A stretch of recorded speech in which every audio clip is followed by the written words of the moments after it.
வணக்கம். முருங்கைக்கீரை கூட்டு எப்படி பண்ணுறதுன்னு பார்க்கலாம்.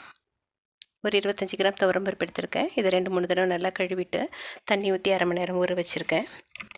இதோட ஒரு பச்சை மிளகாய் சேர்த்துக்கிறேன். ஒரு தக்காளியை லைட்டாக ஸ்லிட் பண்ணிவிட்டு இதோட சேர்த்துக்கலாம். இதை குக்கரில் வச்சு நல்லா வேக வச்சு எடுத்துகிட்டு வந்துடலாம். இப்போ நமக்கு கடையில் கிடைக்கிற நாட்டு தக்காளிலாம் நார்மலாக வெளியில் வச்சா வேக மாட்டேங்குது. குக்கரில் போட்டால் தான் நல்லா மசிஞ்சு வருது. குக்கரில் போட்டு ஒரு விசில் விட்டுட்டேன். பருப்பு இந்த அளவுக்கு வெந்திருந்தால் போதும், ரொம்ப மசிஞ்சு இருக்க வேண்டாம். நம்ம திருப்பி கீரையும் போட்டு இதிலே தான் வேக வைக்க போகிறோம். நான் தக்காளியை மட்டும் கடைஞ்சி விட்டுக்கிறேன்.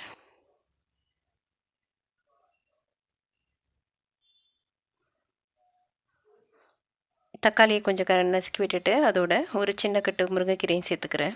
நான் இன்றைக்கி பருப்பு குறைச்சலாக தான் எடுத்துருக்கிறேன். இது தொட்டுக்காக செய்கிறேன், போட்டு சாப்பிட்றதுக்கு செய்யலை. ஒரு கடாயில் ஒரு ஸ்பூன் தேங்காய் எண்ணெய் விட்டு வச்சுருக்கேன். அதோட கடுகு, சீரகம், காஞ்ச மிளகாய் போட்டு தாளிச்சிக்கிறேன்.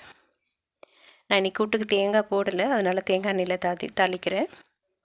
இதோட வாசனை கொஞ்சம் நாள் பெட்டராக இருக்கும். அதோட ஒரு வெங்காயமும் கொஞ்சம் கருவேப்பிலையும் போட்டு வதக்கிட்டு குக்கரில் சேர்த்துக்கிறேன்.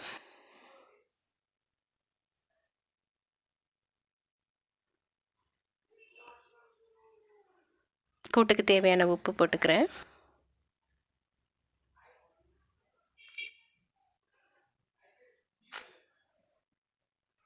ஒரு 1/4 டம்ளர் தண்ணி சேர்த்துக்கிறேன். தண்ணி இதுக்கு பத்தலை.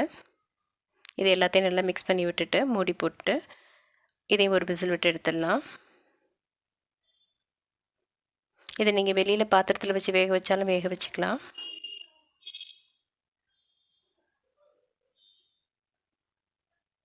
இது ஒரு விசில் வந்துடுச்சு.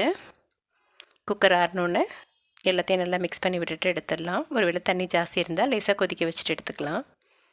தண்ணி கரெக்டாக இருக்குது, எல்லாம் நல்லா வெந்திருக்கு.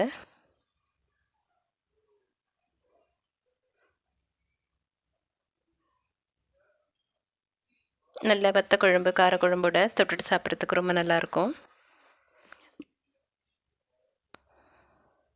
உங்களுக்கு தேவைப்பட்டால் பருப்பு அதிகமாக போட்டுக்கோங்க. நான் கீரை தான் அதிகமாக சேர்த்துருக்குறேன். இன்றைக்கி நான் பூண்டு குழம்புக்கு தொட்டுக்கிறதுக்காக பண்ணியிருக்கேன். இதை முருங்கைக்கீரை கூட்டு ரெடி. நன்றி.